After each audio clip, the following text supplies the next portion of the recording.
आणि आता एक सविस्तर बातमी पाहूयात। अजित पवार आणि सुप्रिया सुळेंमध्ये राजकीय भाऊबंदकीचा सामना रंगलाय। पक्षावरील वर्चस्वावरून या बहीण भावामध्ये चांगली जुंपली आहे आणि अजित पवारांचं नाव न घेता पक्ष चोरल्याचा आरोप सुप्रिया सुळेंनी केला होता, त्याला अजित पवारांनी चोख प्रत्युत्तर दिलं की घड्याळ आपल्याकडून गेलेलं आहे, ते गेलेलं नाहीये, ते हिसकावून घेतलेलं आहे।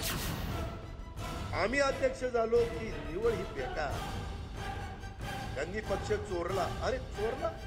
पवार कुटुंबातल्या राजकीय संघर्षाला आता चांगलीच धार आलेली आहे। खासदार सुप्रिया सुळे आणि उपमुख्यमंत्री अजित पवार या बहीण भावात वाक युद्ध पेटलंय। सुप्रिया सुळेंनी भाऊ अजित पवारांवर जोरदार शाब्दिक हल्ला चढवला। गुरुवारी विधानसभा अध्यक्षांनी अजित पवारांच्या बाजूने निकाल दिला आणि त्यामुळे या वादाची ठिणगी पडली। अजित पवारांचं नाव न घेता सुप्रिया सुळेंनी ही टीका केली आहे की घड्याळ आपल्याकडून गेलेलं आहे। घड्याळ म्हणजे चिन्ह आणि पक्ष। मला राष्ट्रवादी काँग्रेस पक्षाच्या सगळ्या पदाधिकाऱ्यांना सांगितलेलं आहे आणि या कार्यक्रमाच्या निमित्ताने सांगू इच्छिते, ते गेलेलं नाहीये, ते हिसकावून घेतलेलं आहे।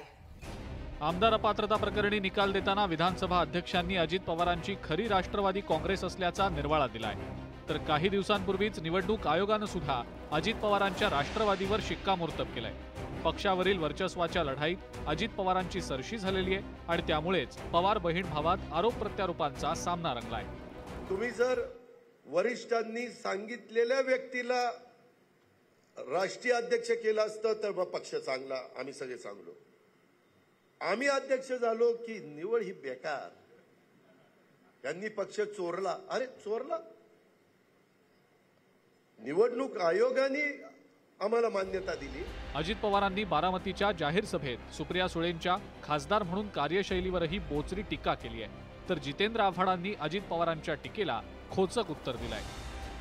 आवा काय, तेवढं वरवर आपण राजकारण करत नाही, नुसत्या सेल्फी काढत आपण फिरत नाही, आपण त्याच्या संदर्भामध्ये कामच करून त्या बाबतीमध्ये दाखवतो। तुम्ही ते सेल्फी काढता सांगितलं ना, त्याला सुद्धा हिंमत आणि आपलेपणा लागतो।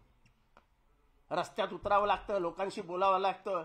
सामान्य माणसाला हे धैर्य तुमच्या समोर येण्याचं होतच नाही। तो सामान्य माणूस आपलेपणाने ताईंच्या बाजूला उभा राहतो आणि फोटो काढून घेतो। हा तुमच्यातला तुसडेपणा आणि ताईंमधला आपलेपणा हा महाराष्ट्र सुव्यवस्थित ओळखून आहे। तुमची पातळी दिवसेंदिवस किती घसरत चालली हेच याच्यावरून समजतं। राष्ट्रवादीतल्या दोन्ही पक्षातल्या नेत्यांकडनं एकमेकांना टार्गेट केलं जात आहे। ऐन लोकसभा निवडणुकीच्या तोंडावर राष्ट्रवादीमध्ये भाऊबंदकी पाहायला मिळतेय। Bureau report, news 18 Lokmat.